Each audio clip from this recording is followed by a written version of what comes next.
Сәлеметсіздер ме? Бүгінгі видеода біз өзімізді шынайы сүю, құрметтеу, самооценкамызды қалай көтереміз, сол жайлы болмақ.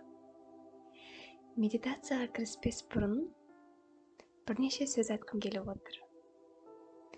Өзіңді сүю, өзіңді толық қабылдау, құрметтеу бұл бақытты болудың негізі. Сіз осымен келіссеңіз де, келіспесеңіз де, бұл солай. Өзіне сенімді, самооценкасы жоғары адам өзгелерді де шынайы құрметтей алады. Өзін шынайы жақсы көрген адам өзгені де шынайы жақсы көре алады. Неліктен бұлай? Себебі өзін жақсы көретін адам ол өз келбетіне, ата-анасына, мейлі олар қандай болса да, өткен шағына, дене бітіміне, тіпті мемлекетіне құрметпен қарайды. Құдайға риза болып шүкір етеді. Және реніш, ыза, кек деген жағымсыз эмоциялардан өздерін аулақ ұстайды. Себебі олар өз денелерін, денсаулықтарын бағалайды.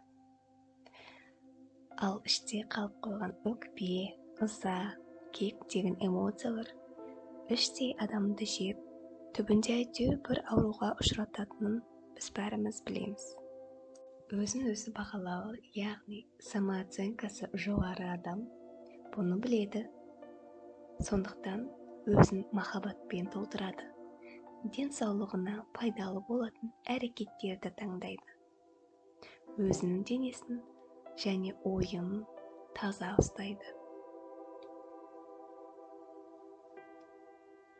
Және де бәріміз білеміз, тек махаббатқа толы адам ғана өз махаббатымен, өзгелерімен шынайы, безусловно, яғни ызамен ештеңе күтпей, шынайы өз махаббатымен бөлісе алады. Және өзгелерді де толықтай, олар қандай? Солай қабылдайды. Себебі өзіне сенімді, самооценкасы жоғары адам өзінде толықтай қабылдайды. Өзгелерді өзгертуге жан таласып тырыспайды. Себебі өзгелердің таңдауларына құрметпен қарайды. Өзіне сенімсіз адам, яғни өзін бағаламайтын, самооценкасы төмен адам, өкінішке орай өзінде өзгелерді де құнсыздандырады. Өзін ұмытып, ең алдымен өзгелерді өзгертуге тырысып асығады. Және неге одан түк пайда болмайтынына таң қалады.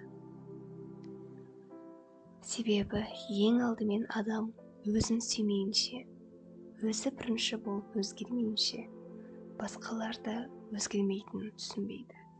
Өкінішке орай біздің менталитетте әсіресе қыз балалардың көбісі өздерін құрметтемейді, жақсы көрмейді.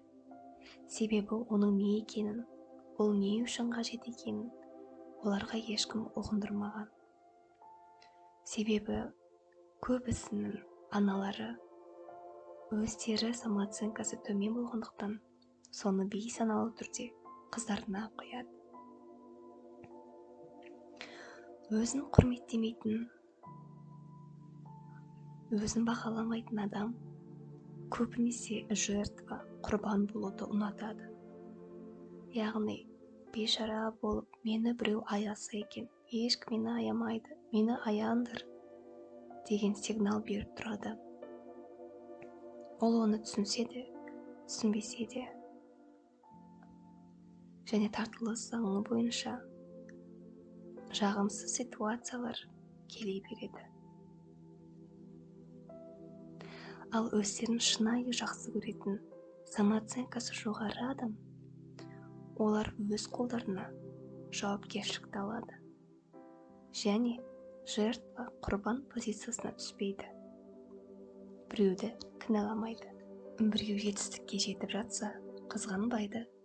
Керісінше, егер осы адамның қолынан келсе, значит менің де қолымнан келеді деп қуанышпен мотивация алады.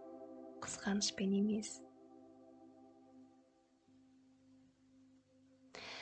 Егер де осы әлемдегі барлық адамдар барлығы өздерін шынайы жақсы көріп, самооценкасы жоғары болса, өздеріне бірінші махаббат берсе, онда соғыс, қылмыс, жаманшылық, зорлық-зомбылық деген нәрсе мүлдем болмас еді.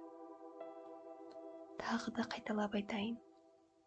Егер де осы әлемдегі барлық адамдар барлығы өздерін шынайы жақсы көріп, самооценкасы жоғары болса, онда соғыс, қылмыс, жаманшылықтар мүлдем болмас еді. Ал өз-өзімізді бағалауымыз, самооценкамыздың жақсы болудың негізгі фундаменті бұл бізбен және ата-анамыздың арасындағы байланыс. Біз егер ата-анамызды толық қабылдай алмасақ, олардың тағдырын қабылдай алмасақ, олардың таңдауларын қабылдай алмасақ,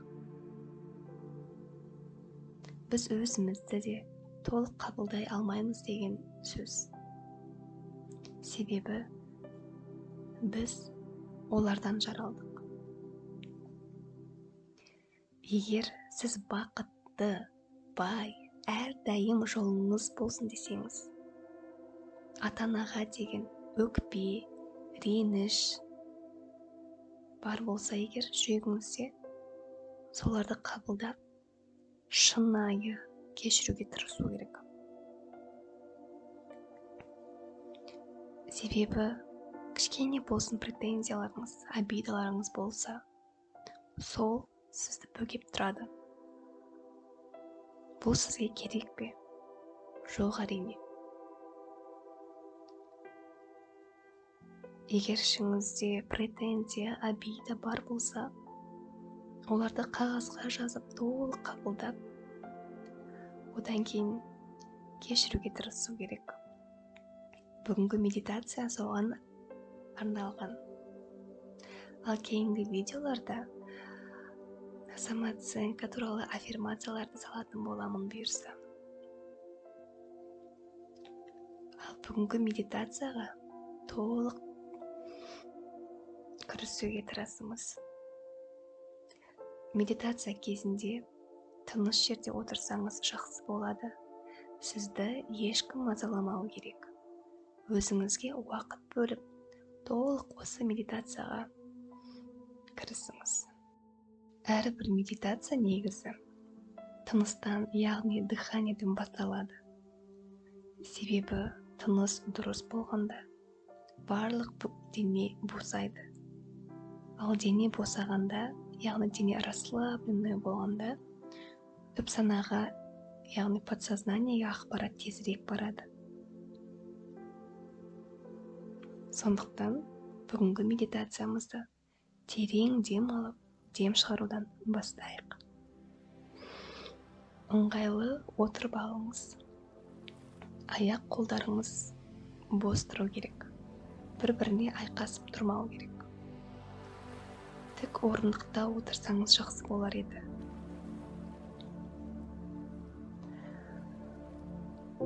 Ал енді терең дем ала бастайық. 1, 2, 3 деген кезде дем алып, одан кейін дем шығарайық. Ал вдох. 1, 2, 3. Выдох.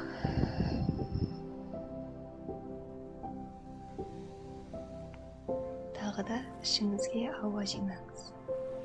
Вдох.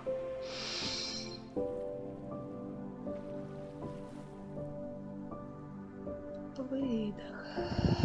Тағы да вдох. 1, 2, 3, 4, 5. Выдох.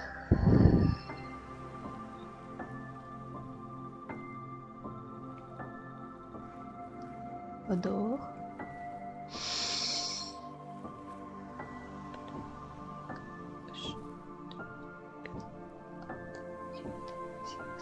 Выдох.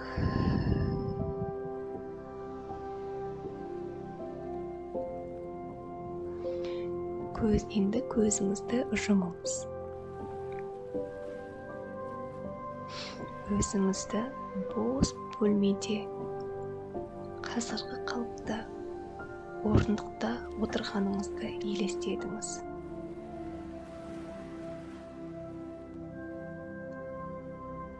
Елестеттіңіз ба? Енді тура сіздің алдыңызда тағы бір орындықта анаңыз отыр. Қол созсаңыз, анаңызға жетеді. Елестетіңіз. Сіз қазіргі қалыпта орындықтың үстінде отырсыз, сізге қарама-қарсы анаңыз отыр. Жап-жас, әдемі, және аяғы ауыр болып отыр екен, яғни беременный болып сізге қарап отыр екен. Іші үлкен болып отыр. Сіз анаңызға қарап отырсыз. Сіз қолыңызды созсаңыз, анаңыздың ішіне қолыңыз жетеді. Сол жақ қолыңызбен анаңыздың жылы алақанын ұстаңыз. Оң қолыңызбен анаңыздың ішін сипап көріңіз. Іші жұмсақ, жып-жылы. Ішінде сәби қозғалып жатыр. Сезініңіз. Тәп-тәтті бөпе жатыр анаңыздың құрсағында. Сол пәк бөпе, сәби анасының жүрек қағысын естіп, мәз болып жатыр. Және сіздің сыртынан сипап жатқан алақаныңызды да сезіп, қуанып жатыр. Сәби сондай пәк, дені сау, әдемі, әлі туылмаған, бірақ скоро туылғай жатыр. Сіз анаңыздың ішін сипап, махаббатыңыз үлкейіп, сол барша махаббатпен кішкентай сәбимен сөйлесе бастайсыз. Сіз мына сөздерді айтасыз.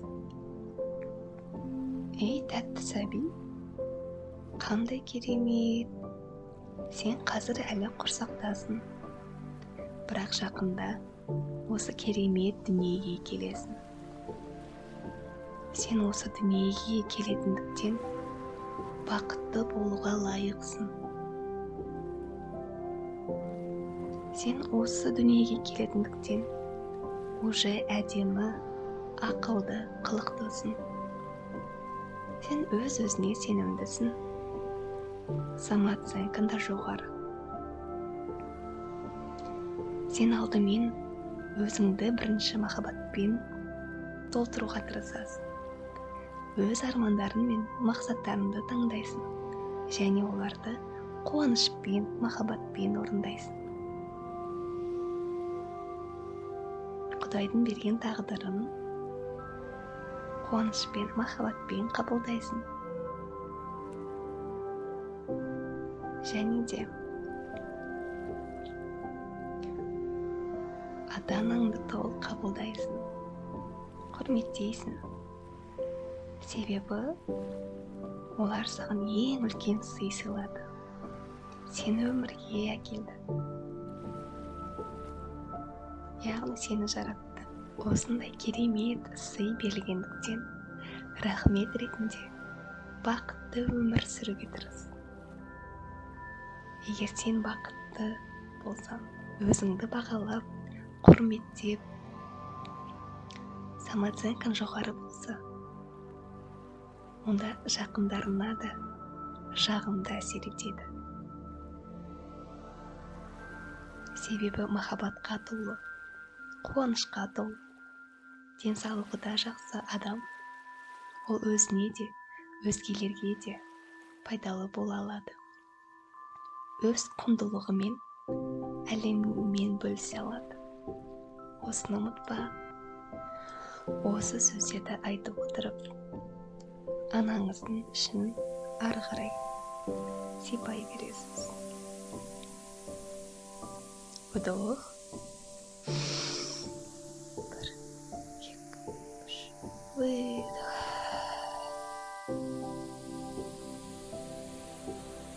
Тағы да вдох.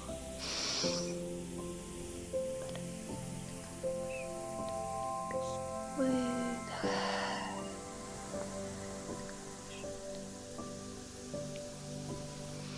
Енді анаңызға қараңыз.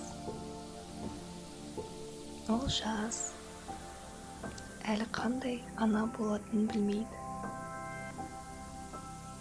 Сәбидің туылысымен өмірі қалай өзгеретінін білмейді.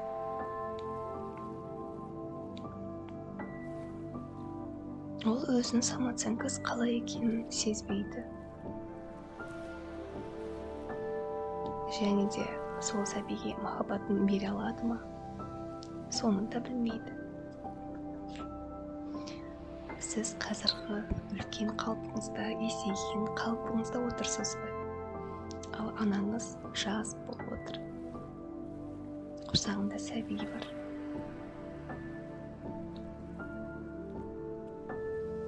Енді сол сәби ол сіз. Яғни сіз өткен шаққа барып, өз-өзіңізге кеңес беріп келгендейсіз.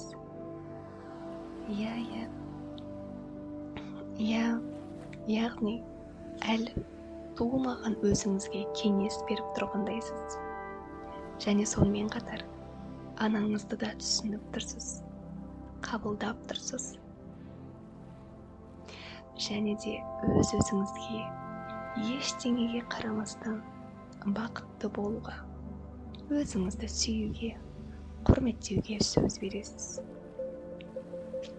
Өз денеңізді күтуге, келбетіңізді күтуге, өзіңізді сыйлауға, ішіңізді махаббатпен толтыруға сөз бересіз.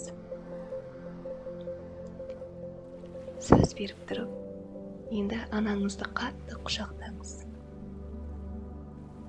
Және де мына сөздерді айтыңыз. Мама, мені өмірге әкелгей тұрғанына рахмет.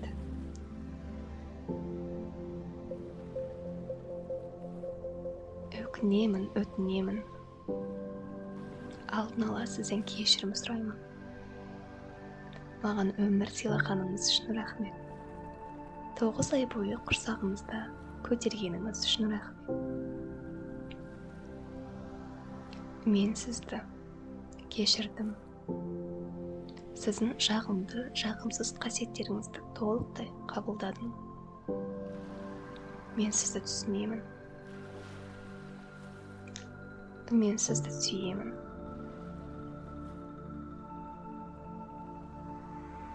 Және де осы сөздермен анаңыздың бетін және құрсағын сүйіңіз.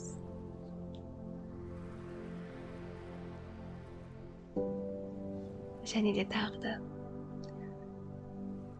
сәбиге мына сөздерді айтыңыз.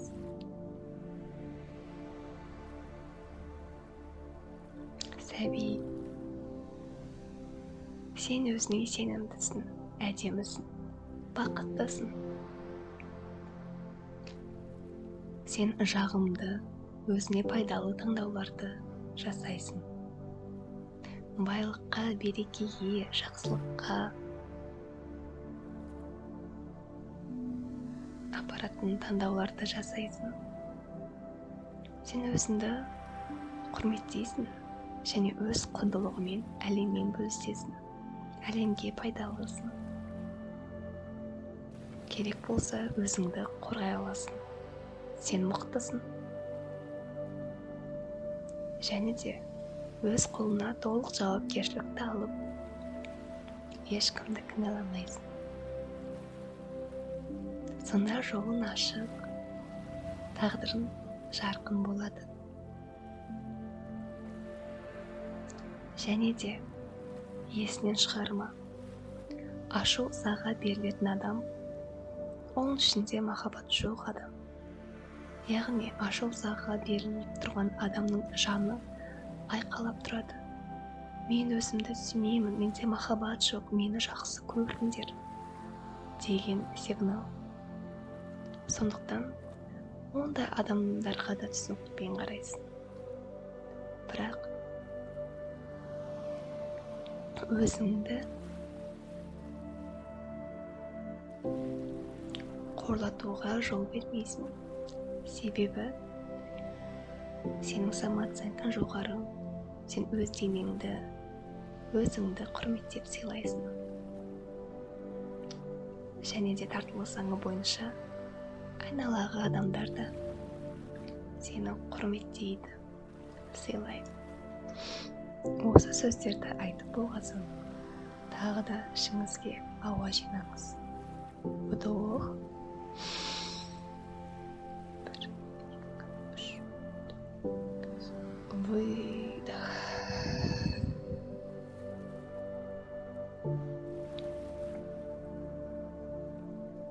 Вдох. Выдох.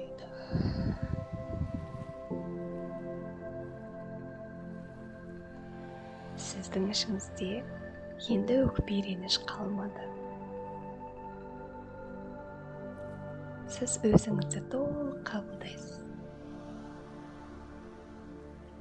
Сіз әдемі, денсаулығыңыз жақсы, ақылды, бақытты адамсыз. Себебі сіз тірісіз. Сіз санаулы ойларды таңдайсыз. Жақсылықты таңдайсыз.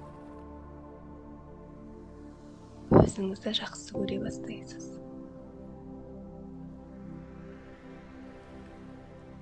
Өзіңізді бағалай бастайсыз. Өз өміріңізді бағалай бастайсыз.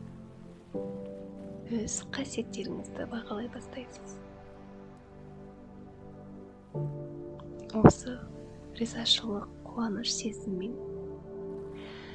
медитациямызды тамамдаймыз.